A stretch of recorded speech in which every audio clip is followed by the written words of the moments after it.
Now we have Professor John J. Kineman, who is a senior scientist and associate professor at the University of Colorado, United States of America. He's an ecosystem scientist and past president of International Society for System Sciences. He is currently developing a theory of system wholeness, the R theory, that applies to the causal nature of life and non-living systems. He is working internationally between the United States and India to establish a bridge between Eastern and Western philosophies. Part of his current research now involves the indigenous roots of Vedic philosophy in the Indus or the Saraswati region of South Asia, which may offer precedents for ecological sustainability. He is speaking on the topic Vedic Prehistory, a precedent for holistic meta-science for sustainability. Dr. John J. Kineman. I request all the speakers to kindly stick to the time allotted, that is 20 minutes. Sai Ram. I offer my humble pranams at the lotus feet of our beloved Bhagwan Sri Sathya Sai Baba. I also want to dedicate this talk to my good friend Manu Raval, a great Vedic scholar and historian who passed away at 94 last year. Greetings, everyone, brothers and sisters. I am very honored to be here at the kind invitation of Subramaniam Gorti, the organizing committee, the Sai Trust, and of course, the grace and benevolence of Swami. Now, I don't want to lecture anyone on the Veda. I am not a Vedic expert. I am an environmental scientist trying to improve current science by bringing in a concept of holism from the Vedas. So if I take liberties with interpretation, please forgive me. These slides should be scrolling. They're supposed to scroll every 15 minutes. I don't want to talk to the slides and go, there are no bullet points. This is meant to scroll in the background every 15 seconds or so. And perhaps you could think of it as impressionist science. So it's artwork. The Vedas tell us there is a holistic pattern of cosmic order in the universe called Rita or Ritam. The Rig Veda refers to it over 100 times. It's the core of many patterns of creation and knowledge in Vedanta. On the screen, you'll see various diagrams of its basic pattern and related images. I'm diagramming it in a kind of graphical mathematics, showing it as a cycle of 4 causes, which I call a holon. A holon is a system that is both part and whole at the same time.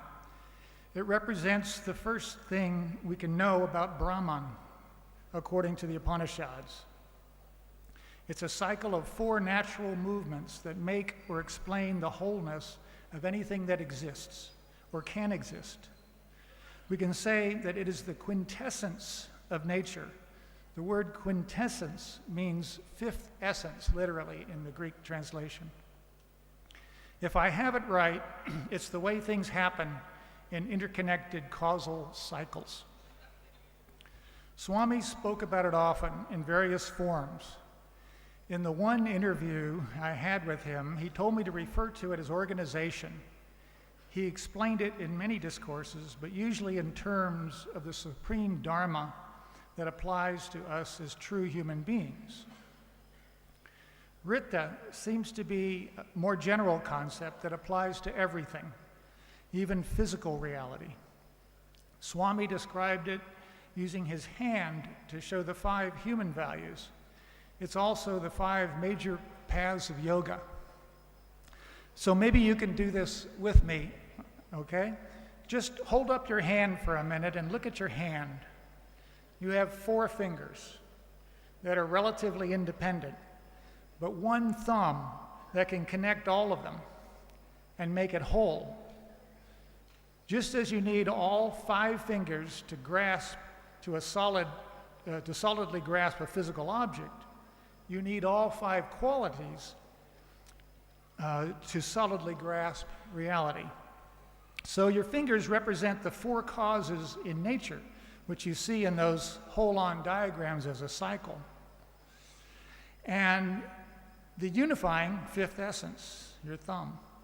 Swami named these qualities starting from the little finger, which was Satya, truth, dhyana, Satya, truth, which is also dhyana yoga, the path of meditation on the truth of existence. The next is dharma, right action, which is the aim of karma yoga and seva.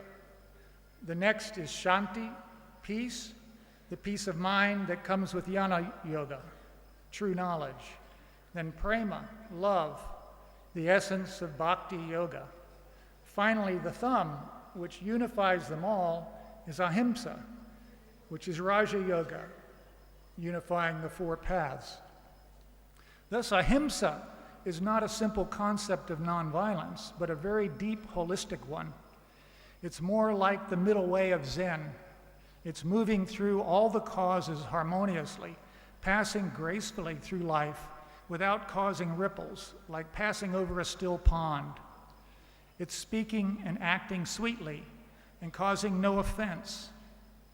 It's the divine being. So Rita is right there on your own hands. And you have 2 opposite hands. One direction of the cycle describes how the causes reproduce the world. The other direction is how they explain the world in ascending awareness. So when we do a blessing in a clockwise motion, we're ascending from the world to God.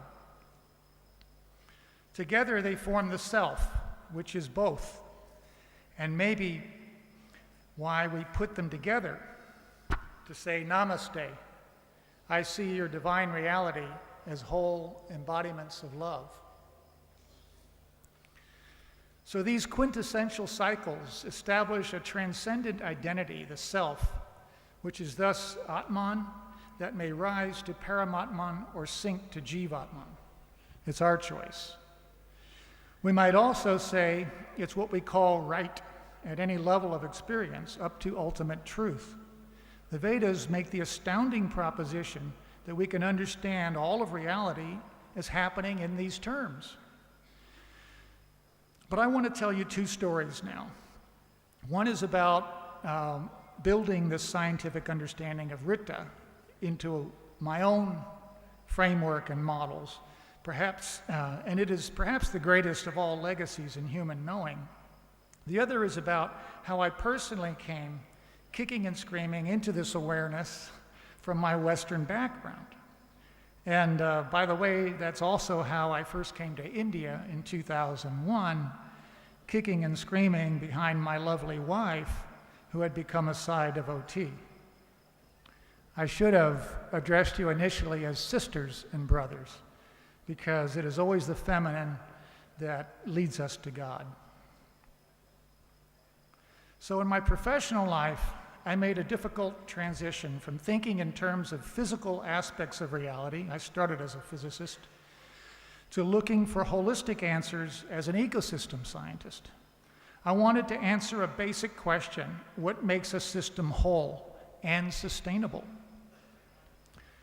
You see, as a young boy, I lived next to a fantastic oak forest in Baltimore. I was good at anything mechanical, like my father, who was a great engineer. But I also loved nature. I imagined the jungles of Africa where in fact I eventually got to work for a while.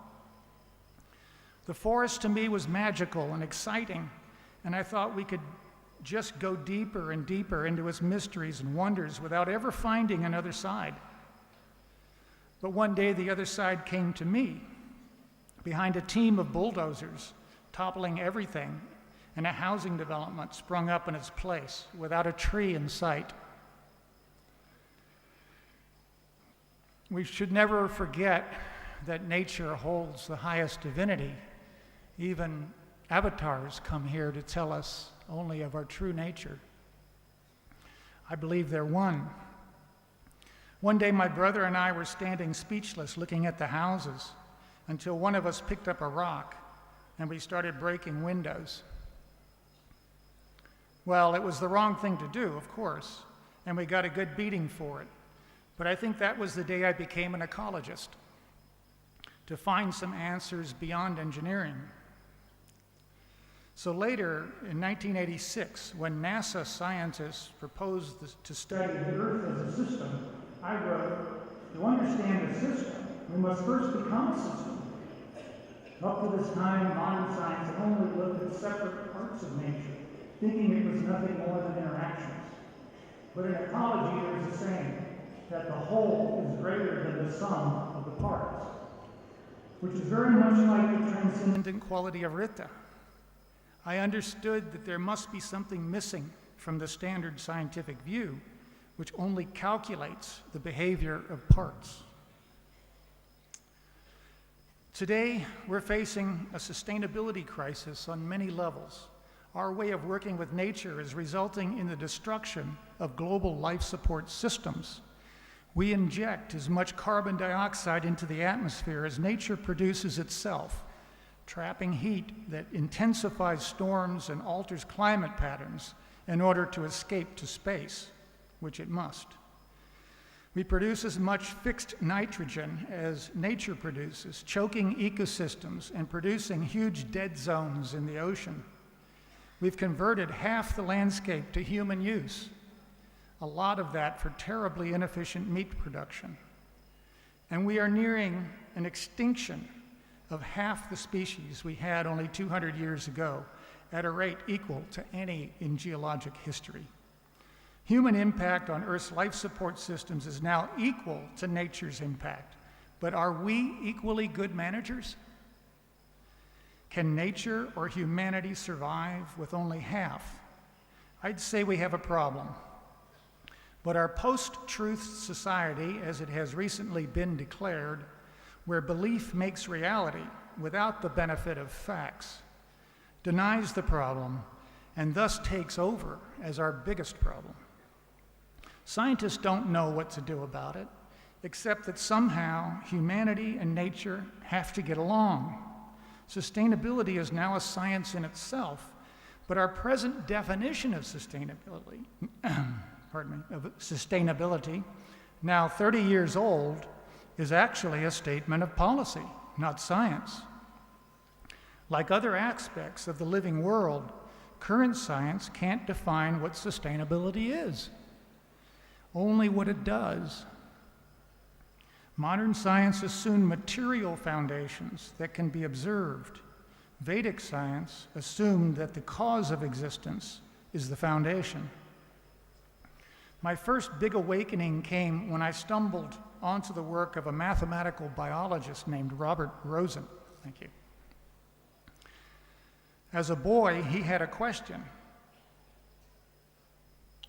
He wanted to know what makes a living system different from a non-living system.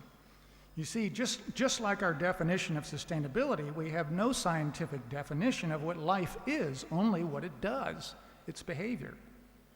That leaves out the fundamental properties of meaningful nature that would allow us to even discuss the causes of life, or the qualities of life, for that matter. Modern science was based on a machine metaphor, the clockwork universe in which everything is explained in terms of mechanisms. Even postmodern science, after discovering the strangeness of the quantum world, only modified that view by adding uncertainty. Einstein, among others, objected, saying there must be something more fundamental. Many of the early quantum physicists turned to the Veda for answers, but they only took part of its message. Rosen proved mathematically that life itself is not a mechanism, and it's not uncertain. In fact, it produces internal models to direct definite strategies and to resolve uncertainties, as we all do every day. The traditional scientific approach has been a little like the parable of the man who lost his keys at night and was searching for them under a lamppost. Watching him do this for some hours someone finally asked him why he was looking only under the lamp. His answer was, "That's where I can see." Rosen showed that both content that we can see and context that we can't see, taken together, make a whole system that allows us to understand complex systems and life. But more than that, without the contextual causes, we can't even understand physics correctly. Meanwhile, mathematicians discovered that we can't even explain numbers without these higher causes. Quantitative mathematics, which is the basis for mechanism, is incomplete without assigning meaning to the numbers. Here's another demonstration we can do. We have all been trained in how to add, right? So 1 plus 1 equals 2.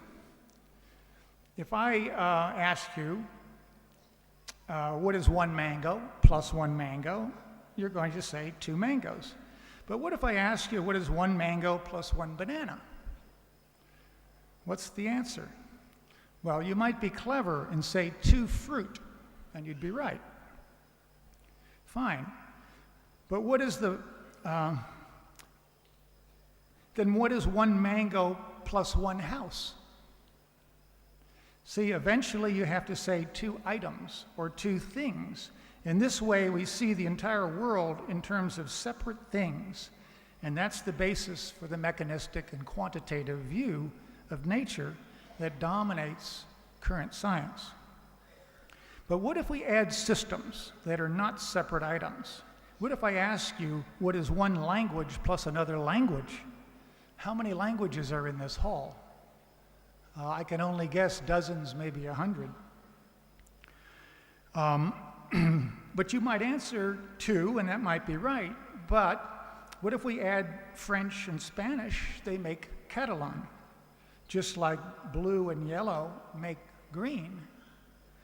Combining contexts or non-discrete entities is where we get emergence of new order. So when adding whole systems or qualities, 1 plus 1 equals 3. Now, this is not a joke. It's a mathematical fact in combinatorics. And it is actually inscribed on many of the Indus Valley seals as the sequence 1, 3, 7, which is what you get when you add up how many systems there are when you have 1 thing, 2 things, or 3 things. And the thing is, we need both kinds of logic to describe whole reality because they are not reducible. If we do not see the organizing context, then all we can find is chaos and paradox. Another example, a coin has 2 sides, which are held together by the coin, so it's 3. The Isha Upanishad describes this property of natural wholeness very explicitly. If I can take some liberty to substitute the word whole for the more common translation full, it would read like this. That is whole, this is whole, from whole emerges whole. When whole arises from whole, what remains is whole. Context acts like a model. So Rosen called the relation between contents and context the modeling relation. Stephen Hawking now says reality is model dependent, and other physicists now say nature includes information and mind. We're getting there, but slowly, and like me, kicking and screaming. I suggest that Ritam is the mind-to-body relation that science has had so much difficulty understanding. It's the same as the Vedic relation between the material world and Akash, which is a contextual memory of material existence. But I don't think Rosen knew much, if anything, about the Vedas, so I think it really was an independent discovery in mathematics, truly a brilliant insight, and why I consider Rosen the Einstein of biology. He also predicted that biology, when properly done, will be a more fundamental science than physics. And I agree with him. It's very important in the scientific method to have independent discovery and then to test a theory in case studies. So it was a big surprise for me to discover the Vedas, and that the Vedas and Upanishads independently described the supposedly new idea I had from Rosen's work about mathematical wholeness.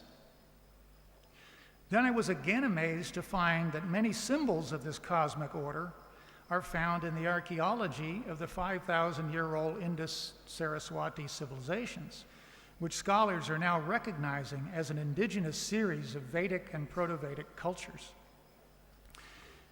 It was also the most sustainable civilization ever known, according to the evidence, lasting at least 2,000 years by the evidence we have, and probably much longer, according to the Vedas themselves. That it survives today, after relentless marginalization, is the strength of India, a further testament to its sustainability. Previous scholarship gave us people without a philosophy and a philosophy without people. But if we can put them together, there is an amazing story of ancient holism and sustainability buried in history. Scholars lost this knowledge for a lot of reasons. It was partly because that civilization collapsed between 1900 and 600 BC, which dried up the Saraswati River due to climate change, which dried up the Saraswati River and forced it underground. But since then, it's been buried by many other forces in society. Now, ancient holism and modern mechanism go together because we need both to understand or realize the whole. The problem comes when they are seen as separate and independent from each other. Then they tend to disrupt stable systems and reorganize them into new ones. Sometimes that's a good idea. If we understand what makes sustainability, we might be able to disrupt a pernicious system like 3,000 years of a culture of war that we've had. So going beyond simply a political definition to a scientific definition is extremely important. But still, in this Kali age of dualistic reason, technology is certainly a double-edged sword that requires higher management. It can cause as much suffering and misery in the wrong hands as it can alleviate in the right hands. It led to false hopes of utopian society because it was missing the holistic elements. The way we pursued it through increasing consumption and material growth threatens global sustainability. I think we have to learn how to trade the desire for quantity, which has planetary limits, for a desire for quality, which has no limits. So I'm advocating that we translate this core concept of wholeness into mathematics and current science. Why mathematics, you might ask? Well, because if you want to talk to somebody about something important, you have to speak their language. And mathematics is the language of science.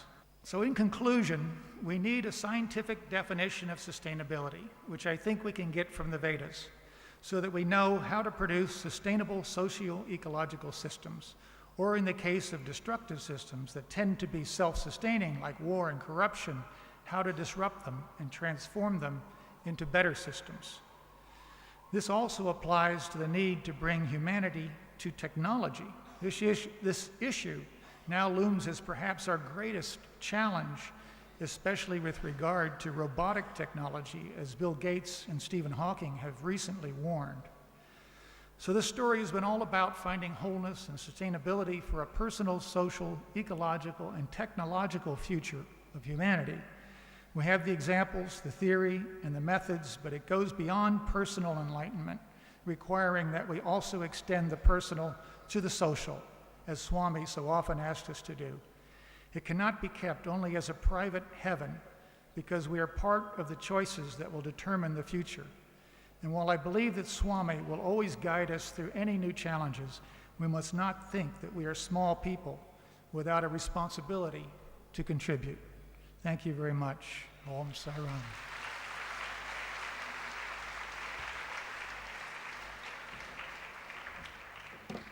Thank you, Professor Kineman.